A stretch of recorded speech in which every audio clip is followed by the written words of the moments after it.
انقلاب T V کے ساتھ میں ہوں ارشاد شیخ۔ آج کی اہم پیش رفت میں اسلام آباد ہائی کورٹ نے عمران خان کو ایک بڑا ریلیف دیا ہے۔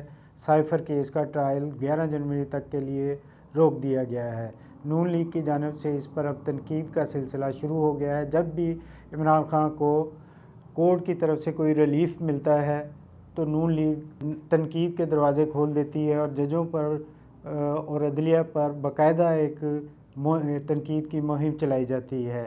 آج پھر یہی سلسلہ شروع ہو چکا ہے۔ دوسری بڑی بات یہ ہے کہ NA-15 مانسہرہ سے PTI کی جانب سے میاں نواز شریف کے کاغذات نامزدگی پر اٹھائے جانے والے اعتراضات مسترد ہو گئے ہیں۔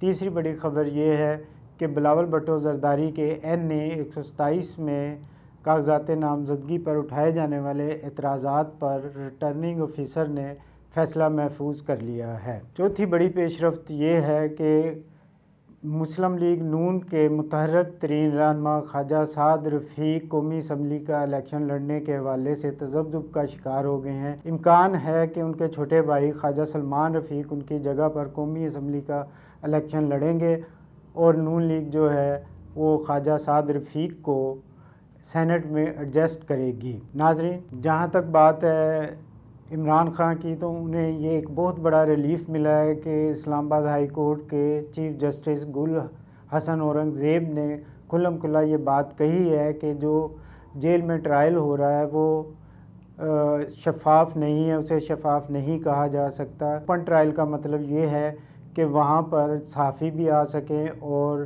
عام لوگ بھی آ سکیں۔ یہ نہیں ہے کہ کسی ملزم کی فیملی کے چند افراد کو آنے کی اجازت ہو اور اسے اوپن ٹرائل قرار دے دیا جائے، لہذا انہوں نے مزید سماعت کے لیے ٹرائل کو روکتے ہوئے 11 جنوری کی تاریخ دی ہے۔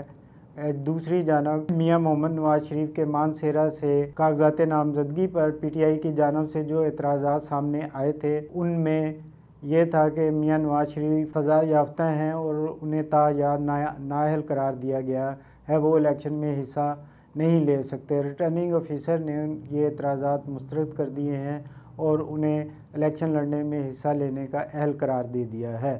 بلاول بھٹو کے NA-127 میں کاغذات نامزدگی پر اعتراض یہ اٹھایا گیا تھا کہ وہ پیپلز پارٹی کے چیئرمین ہیں، جبکہ انہوں نے کاغذات نامزدگی پیپلز پارٹی پارلیمنٹیرین کی طرف سے جمع کروائے ہیں۔ وہ تیر کے نشان پر الیکشن لڑنا چاہتے ہیں۔ پیپلز پارٹی کا انتخابی نشان تلوار ہے، جس پر ان کے وکلاء نے دلائل دیتے ہوئے کہا ہے کہ دو پارٹیوں میں کسی وقت بھی اتحاد ہو سکتا ہے اور امیدوار نے ایک ہی نشان پر الیکشن لڑنا ہوتا ہے۔ یہ ممکن نہیں ہے کہ کوئی ایک امیدوار دو نشانوں پر الیکشن لڑ سکے، لہذا یہ کوئی بڑی بات نہیں ہے کہ پیپلز پارٹی اور پیپلز پارٹی پارلیمنٹیرین میں اتحاد ہو جائے اور بلاول بھٹو زرداری تیر کے نشان پر الیکشن لڑے۔ ریٹرننگ آفیسر نے یہ دلائل سننے کے بعد فیصلہ محفوظ کر لیا ہے۔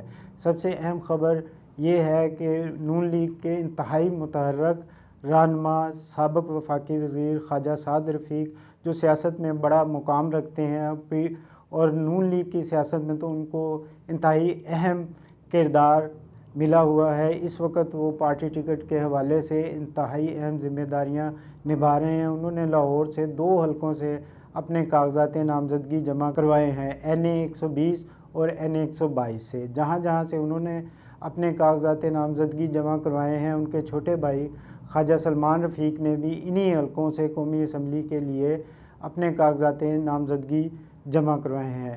بتایا یہ جا رہا ہے کہ خواجہ سعد رفیق جو ہیں اپنی طبیعت کی ناسازی کی وجہ سے الیکشن میں حصہ نہ لینے کا ارادہ رکھتے ہیں اور وہ چاہتے ہیں کہ ان کے بھائی خواجہ سلمان رفیق قومی اسمبلی کے الیکشن میں حصہ لیں اور وہ تھوڑا سا آرام کر سکیں اور پارٹی انہیں سینیٹر بنا کر اپنے اس میں حلقہ سیاست کے حلقہ میں پھر لے آئے گی۔